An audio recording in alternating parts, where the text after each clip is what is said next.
Hi guys, Tracy here with another layout using the Let Me Go kit from Scraptastic, and I've used quite a lot from this kit this month. So I do have this other photo of my daughter and one of her closest friends walking home from school.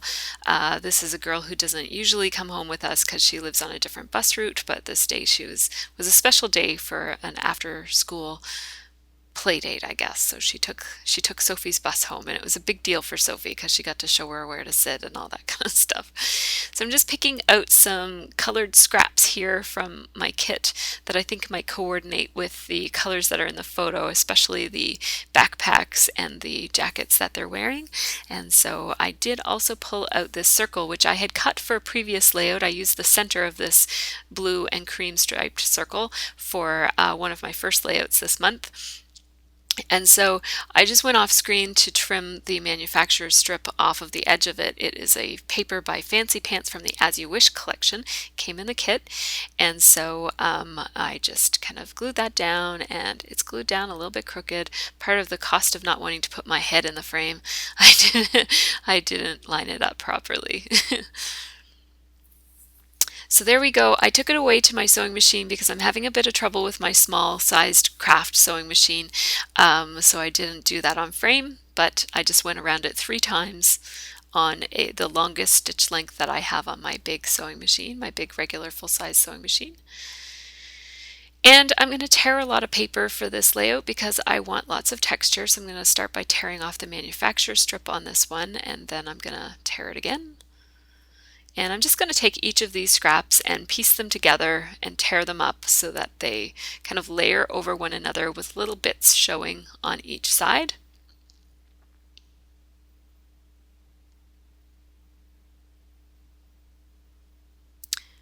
I thought about using a tiny strip of this, and then I decided, no, I think I'm going to make this into a banner and cut some fishtail ends on it, which I do just by folding it up a little bit and cutting a triangle into the side of it.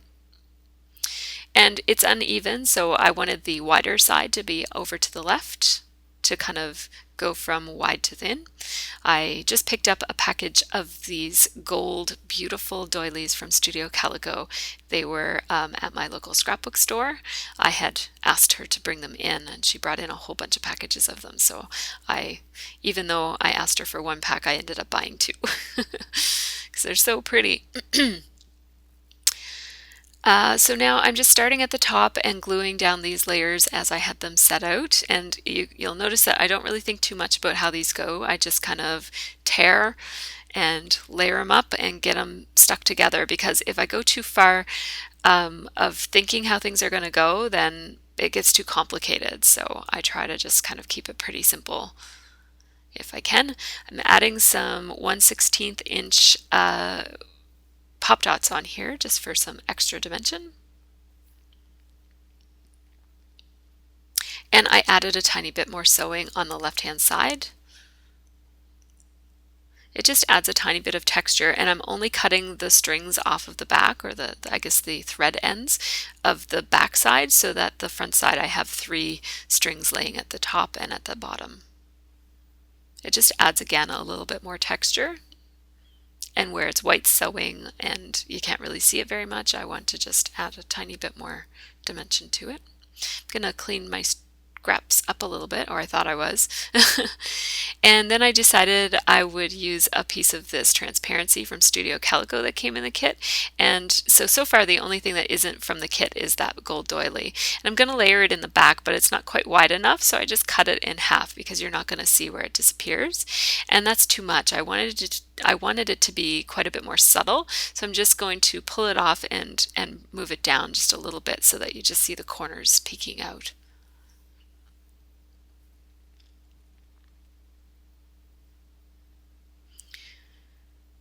And I'm thinking about what embellishments I might want to add. So I'm going to do a tiny bit of journaling in this frame.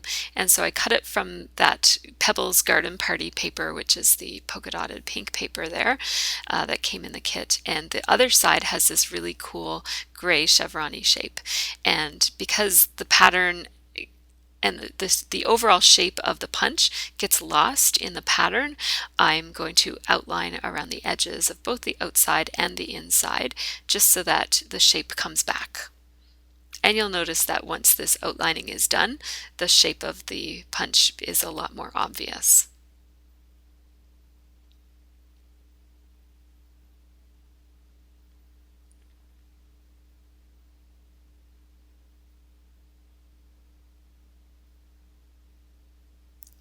So I'm almost done here, and I just took my time and went over it a couple times to have a nice heavy line so that it will really pop out a little bit.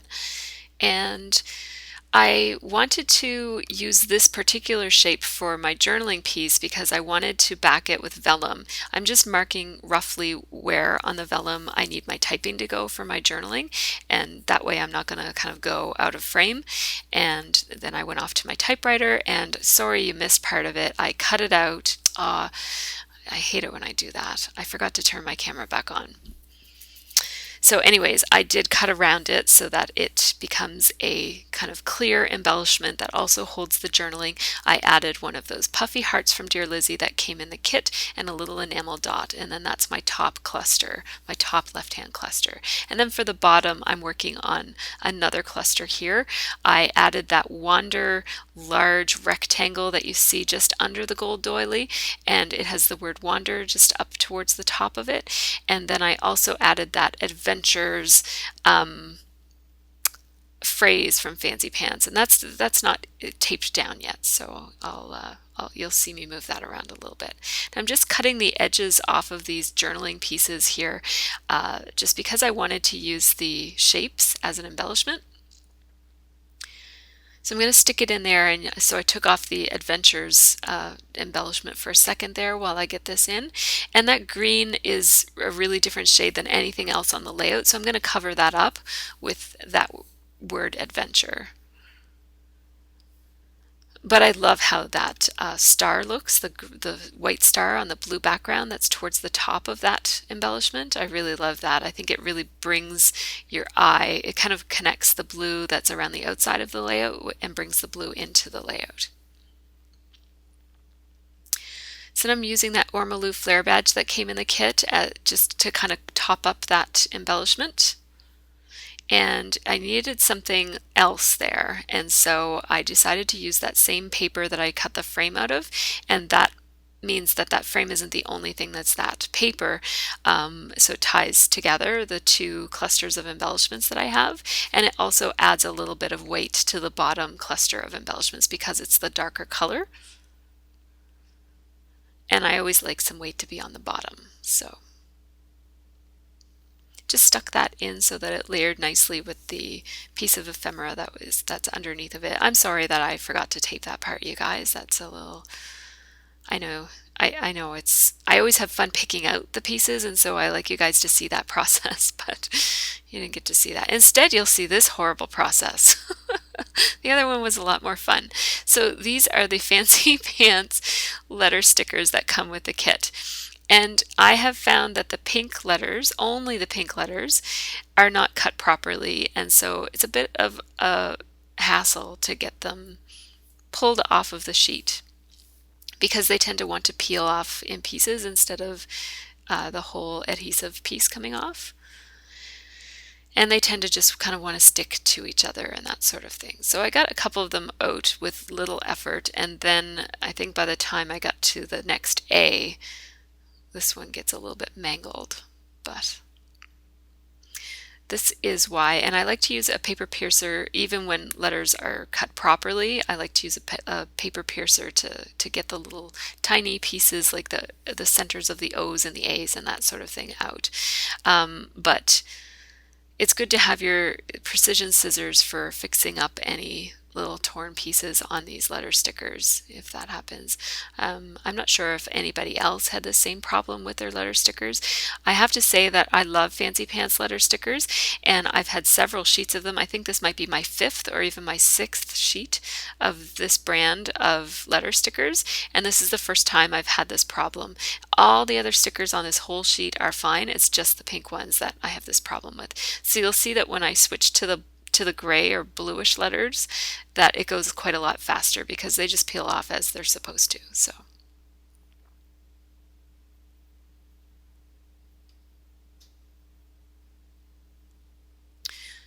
So now I have my title, which is Backpack Buds. I'm not entirely sure where I'm going to put it, if I'm going to float it off on the side of the circle or if I'm going to try to fit it somewhere on this cluster of embellishments, or I guess on this bunch of layers here in the center. I decide to put it here simply because it adds a little something to this cluster of embellishments that includes the journaling, and it didn't have much up there until I added the title there, so I think that that's a good spot for it. I'm a little bit concerned that these letters are going to get a little lost, but I'm going to check it out and see how it looks, and then I can always outline it if I want to. Have to add a bit of extra glue to some of the letters that peeled apart as I was removing them from the sticker sheet. I'm glad I was able to at least use the stickers, even though it was a little bit more labor intensive than it should have been. They do look nice once they're all cut out and put on the sheet, and most of them peel apart with minimal effort, but every once in a while you get a stubborn one. And again, I'm not sure if it's just my sheet or if that was a problem with this whole run of sticker sheets. So because I'm concerned about this title getting lost with the layers that it is touching, and the fact that it's kind of on the border of the photo, I'm going to outline it using my .005 pen, which is the thinnest pen that I have. It might be the thinnest pen that you can get. I don't know. It's the thinnest one I've ever found. And I'm just going very slowly and patiently around each of these letters. It doesn't make a huge impact, but it makes just enough of an impact that I feel like I've done everything I can to make this title stand out. And every title doesn't have to be 100% bold in your face. Wow, here's your title type of thing, right? So this title is more of just a more subtle title. I even thought about not putting a title at all, and you don't need to put a title. There are no rules or anything, right? I just pulled out my This Life Noted kit just for a second because there was something that I thought I might want from there. I thought there might be a small cork arrow in there, but it turns out I used it on something else, and rather than steal from another layout like I did last time, I'm going to just dip into my stash to get an arrow. Again, I wanted to add a little bit more attention, draw a little bit more attention to the fact that this is my title. So I just got a little tiny wood veneer chevron, just a single one. Didn't want it to cover over the journaling at all. So I got a single one, and I'm going to color it gray so that it coordinates with the other things on the layout already. And it just adds a little bit of impact to my title.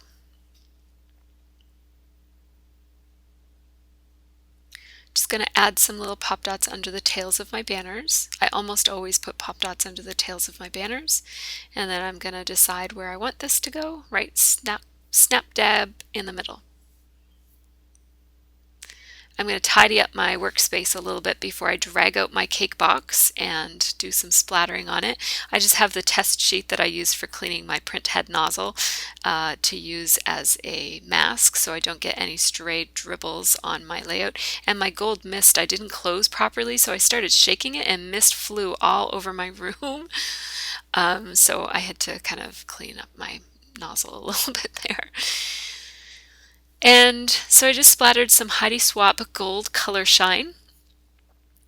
And I recently bought some white Heidi Swapp Gold Color Shine, not gold, white Heidi Swapp Color Shine.